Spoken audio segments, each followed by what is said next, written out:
Sir ఈ రకంగా सो ये सिर्फ बातें करना, डराना लोगों को, डरने घबराने वाले नहीं है।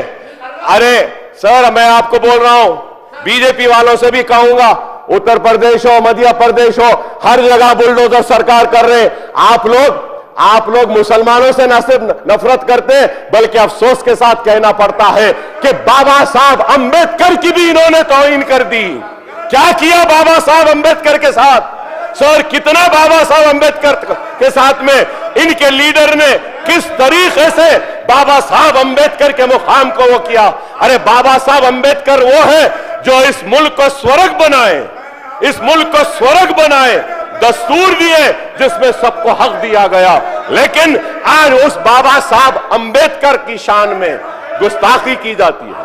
तो मैं आज यहां खड़े होकर फख्र से कहूंगा, बाबा साहब अंबेडकर मेरे हीरो हैं और बाबा साहब अंबेडकर के लिए कोई भी कुछ कहेगा हम बर्दाश्त नहीं करेंगे। Sir every year sir, every year, or I would say every government has not been sincere towards the Urdu medium schools, sir. So the reason is that, sir, the reason is that कि जब कभी भी recruitment drive आता है, अब जैसे आया है सर कि उर्दू मीडियम के पूरे स्कूल्स के लिए टीचर्स का रिक्रूटमेंट आया सर, और टीचर्स की रिक्रूटमेंट में 1000 उर्दू पोस्ट भी आए थे sir. Exact I don't remember the numbers right now, I am not carrying it, but sir 600 पर तकर्रुर हुआ, सिलेक्शन हुआ, and almost 400 posts are vacant. And I know the reason for the vacancy is that you have to follow the roster system, you have to go by the reservation policy of BC, SC, ST and all. I know that. But sir, Rajshekhar Reddy साहब जब थे, we had demanded and we have requested for de-reserving those posts. Urdu post को de-reserve करिए।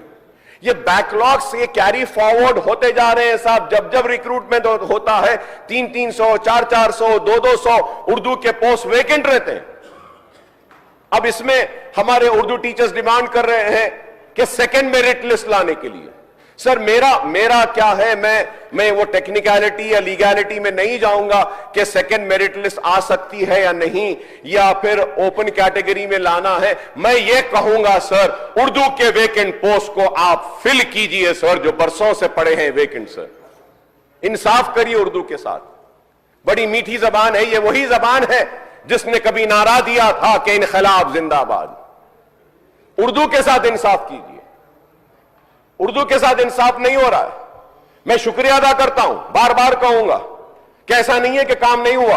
उर्दू को दूसरी सरकारी जबान का मौक़िफ़ दिया बीआरएस की गवर्नमेंट, केसीआर साहब ने, शुक्रिया अदा करूंगा। लेकिन उर्दू के स्कूल और उर्दू से इंसाफ अभी भी नहीं हुआ। सिर्फ पेपर पे दूसरी सरकारी जबान आ गई। सर जब मैं उर्दू की बात करता हूं सर, पहले दिन तेलंगाना तल्ली पर ऐवान में बहस हुई सर, उर्दू में नोट नहीं आया सर उस दिन, उर्दू में नहीं आया सर।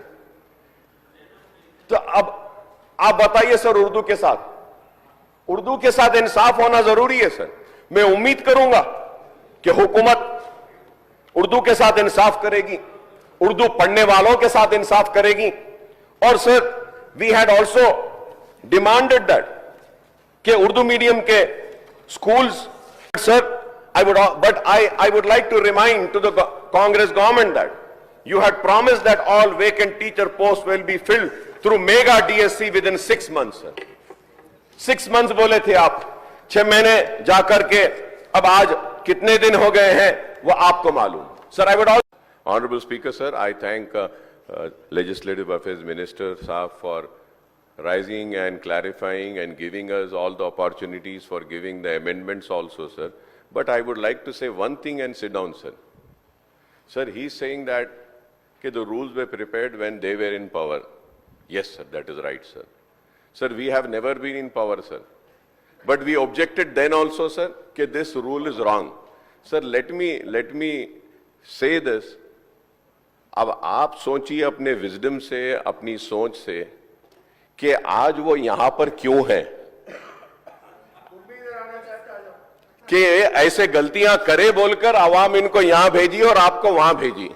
अगर आप भी इन्हें जो करे थे बोलकर वही करेंगे तो फिर आप भी बहुत जल्दी फिर वहां से हट जाएंगे। प्लीज, गलत, two wrongs cannot make a right, two wrongs cannot make a right. People have given you mandate to correct the wrongdoings of these people. So we have to correct that. That is very important, sir. Once again, sir, I thank you very much, sir, and I thank the Minister Saab also for accepting the amendments and giving us a chance, sir. One clarification, Honorable Minister Saab has not given, sir. Sir, after the briefing and after Minister Saab's speech, sir, are we going to adjourn the House and give us a chance next day to come prepared for this or not, sir?